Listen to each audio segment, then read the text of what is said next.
ദിവസമായി നവകേരള ബസ്സിലാണല്ലോ യാത്ര. അതിനുശേഷം പെട്ടെന്ന് ഇവിടുത്തെ ആവശ്യത്തിലേക്ക് വരണം വന്നു. അപ്പൊ എങ്ങനെയുണ്ട് KSRTC ഈ ബസ്സിലെ യാത്ര? ഞാൻ പറഞ്ഞു നേരത്തെ ആ ബസ്സിനേക്കാളും നല്ല യാത്ര ഈ ബസ്. നമസ്കാരം, മലയാളി വാർത്താ സ്പെഷ്യലിലേക്ക് കയറി പോന്നോളി. രാധാകൃഷ്ണ, ദൈവത്തിന്റെ പേര് കിട്ടോണ്ട് ഒരുമാതിരി യൂദാസിന്റെ പരിപാടി കാണിക്കരുത് കേട്ടോ. ഇതുവരെ എന്റെ നവകേരള ബസ്സിൽ ചുറ്റിക്കറങ്ങിയിട്ട് പുറത്തിറങ്ങിയപ്പോൾ കൊള്ളൂല്ലാന്ന്. വേണം, എനിക്കിത് തന്നെ വേണം. ഈ 20 എണ്ണത്തെയും കൊണ്ട് കേരള പര്യടനം ടൂറ് നടത്തിയ എനിക്ക് ഇങ്ങനെ തന്നെ കിട്ടണം. മുഖ്യൻ കലിപ്പിലാണ്, ഭയങ്കര കലിപ്പിലാണ്. എങ്ങനെ കലിപ്പ് വരാതിരിക്കും? ശബരിമലയിൽ ചെന്നിട്ട് ദേവസ്വം മന്ത്രി രാധാകൃഷ്ണൻ ഒരു ഒറ്റ തള്ള, നവകേരള ബസ് കൊള്ളൂല, ആനവണ്ടിയാണ് ബെസ്റ്റെന്ന്. മുഖ്യന് പിടിക്കുവോ ഇത്? നവകേരള ബസ് വെച്ച് നോക്കുമ്പോൾ KSRTC അല്ലേ ആഡംബരമെന്ന്. കൊച്ചു കള്ള. എന്റെ പൊന്ന് രാധാകൃഷ്ണൻ അണ്ണ, പിന്നെ അല്ലേ KSRTC ലിഫ്റ്റിൽ ഒന്ന് നിന്ന് കൊടുത്താൽ മതി, ഉടനെ അങ്ങ് അകത്തോട്ട് എത്തിക്കും. അയ്യപ്പന്മാരുടെ പിന്നാമ്പുറം വരെ ബസിന്റെ ജനൽ വഴി പുറത്താ. പിന്നെ പുറത്തുനിന്ന് നല്ല കാറ്റ് കിട്ടുന്നത് കൊണ്ട് അകത്ത് AC വേണ്ട. ഇത്ര സൗകര്യം ആ നവകേരള ബസ്സിനുണ്ടോ? ഉണ്ടോ പിണറായി? നിങ്ങൾ പറ. ഇല്ല. ബൈ രാധാകൃഷ്ണേട്ടാ, അത്ര സുഖപ്രദമാണ് ആനവണ്ടിയെങ്കിൽ എന്തേ നവകേരള തൊട്ടി യാത്ര സർക്കാർ വണ്ടിയിലാക്കാത്തത്? അതാകുമ്പോ ഓടിക്കളിച്ച് അങ്ങ് പോകാറുന്നല്ലോ. നവകേരള ബസ്സിന് ഇതിങ്ങനെ പറപ്പിക്കാൻ പറ്റുമോ റോഡിലൂടെ? ഒരു വാഹനത്തിന് സൈഡ് കൊടുക്കാതെ ഇടയിലൂടെയും സൈഡിലൂടെയും ഞൂഴ്ന്ന് കയറി വെട്ടിച്ചു പോകാൻ പറ്റുമോ? ഇല്ലെന്ന്. നവകേരള ബസ്സിൽ ഒന്ന് നിന്ന് തിരിയാൻ പറ്റൂലടേ. നിൽക്കാനോ നടക്കാനോ പറ്റൂല. അതൊക്കെ നമ്മുടെ KSRTC. ഫുട്ബോൾ കളിക്കാനുള്ള സ്ഥലമില്ലേ അകത്ത്?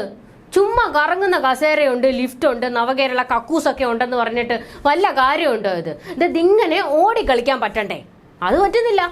നവകേരള ബസ് ദുഃഖമാണ് ഉണ്ണി, KSRTC അല്ലോ സുഖപ്രദം. അല്ല മന്ത്രി, അപ്പോൾ പണഞ്ഞു വരുന്നത് 1,05,00,000 ബസ് വേസ്റ്റ് ആണെന്നല്ലേ? അങ്ങനെ ഒരു ധ്വനിയല്ലേ ഇതിൽ നിന്ന് വരുന്നത്? ബെൻസുകാരെ, നിങ്ങൾ കേരളത്തിലെ KSRTCയുടെ ലോ ലെവലിലേക്ക് എന്നാണ് ഇനി എത്താൻ പോകുന്നത്? ഒന്നിനും കൊള്ളാത്ത നവകേരള ബസ് പരിപാടി കഴിഞ്ഞ ഉടനെ മ്യൂസിയത്തിലേക്ക് കെട്ടിയെടുക്കുമെന്നാ കേൾക്കുന്നത്. വെക്കുമ്പോ ആ പുരാവസ്തുവിനെ ഉൾപ്പെടെ കൊണ്ടങ്ങ് വെച്ചേക്ക് കേട്ടോ. ആ കുബേർ കുഞ്ചി നമുക്ക് ആവശ്യമില്ല. അതും മ്യൂസിയത്തിൽ ഇരിക്കട്ടെ. സുഹൃത്തുക്കളെ, നിങ്ങൾ ഇത് കേൾക്കുക. ഒരു തണ്ടി നടന്ന ദേവസ്വം മന്ത്രി ശബരിമല വിശേഷങ്ങൾ ഇപ്പോഴേ അറിഞ്ഞത്. വിവാദം തണുപ്പിക്കാൻ KSRTC ബസ്സില അങ്ങോട്ട് കെട്ടിയെടുത്തത്. എന്നിട്ട് അയ്യപ്പൻ പോലും തള്ളക്കി വിളിക്കുന്ന തള്ളാണ് തള്ളിയത്. സമ്മതിക്കില്ല. നമ്മൾ ഇത് മാത്രം നമ്മൾ സഹിക്കൂല.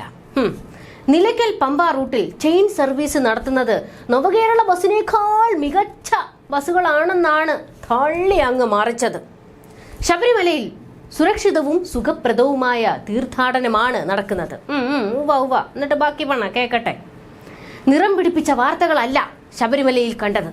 എങ്ങും സംതൃപ്തരായ തീർത്ഥാടകർ.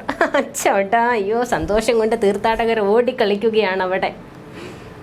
അയ്യപ്പൻ സന്നിധാനത്ത് വന്നിട്ട് മറ്റേ വർത്താനം പറഞ്ഞാ ഉണ്ടല്ലോ, കാല് മടക്കി തൊഴിക്കും ഞാൻ. കാല് കെട്ടി വെച്ചേക്കുവാ, അല്ലെ എഴുന്നേറ്റ് വന്ന് ഞാൻ തല്ലിയാനെ.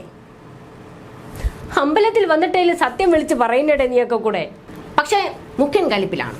അയ്യപ്പനേക്കാൾ കലിപ്പിലാണ് മുഖ്യൻ. അയ്യപ്പനെയൊക്കെ പിന്നെ നമുക്ക് തണുപ്പിക്കാം, പക്ഷെ മുഖ്യന് കലിപ്പ് വന്നാ നമുക്ക് പറ്റൂല, നമുക്ക് തണുപ്പിക്കാൻ പറ്റൂല മൂപ്പരെ. നവകേരള ബസ്സിനെ തരം താഴ്ത്തി. അത് മുഖ്യന് പിടിച്ചില്ല. രാധാകൃഷ്ണൻ അങ്ങനെ പറയരുതായിരുന്നു. രാധാകൃഷ്ണ, ഇത്രയും ദിവസം ഈ ബസ്സിൽ വിശാലമായിട്ട് പോത്തുപോലെ കിടന്നുറങ്ങിയ രാധാകൃഷ്ണനാ. എന്നിട്ട് KSRTCയിൽ പൊളിയാണെന്ന്. എന്റെ ബെൻസ് ബസ്സിന് മറ്റേ വിലയല്ലേ തന്നോണ്ടിരിക്കുന്നത്? 1 കോടിയുടെ മുതല. അതിനെയാണ് അപമാനിച്ചത്. അപമാനിച്ചു കഴിഞ്ഞെങ്കിൽ ഞാൻ അങ്ങോട്ട് പൊക്കോട്ടെ. ഒന്നിങ്ങോട്ട് ഒരെണ്ണത്തിന് ഞാൻ ഈ ബസ്സിൽ കയറ്റൂല. അമ്മയാണോ ഞാൻ കയറ്റൂല. പരിപാടി കഴിഞ്ഞ് ഞാൻ ഇതെന്റെ തായ്ക്കണ്ടിയിൽ തറവാട്ടിൽ കൊണ്ടുവയ്ക്കും. ഇനി ഉണ്ടല്ലോ പരിപാടികൾ, ഒരെണ്ണത്തെ ഞാൻ കയറ്റൂല. എല്ലാവരും ആനവണ്ടിയിൽ ഉന്തും തള്ളും കൊണ്ട് അങ്ങ് പോയാൽ മതിയടേ. ഇമാതിരി തള്ളുകളെ കുറിച്ച് ഇനിയും നമുക്ക് സംസാരിക്കാനുണ്ട്. അപ്പൊ കാണാം.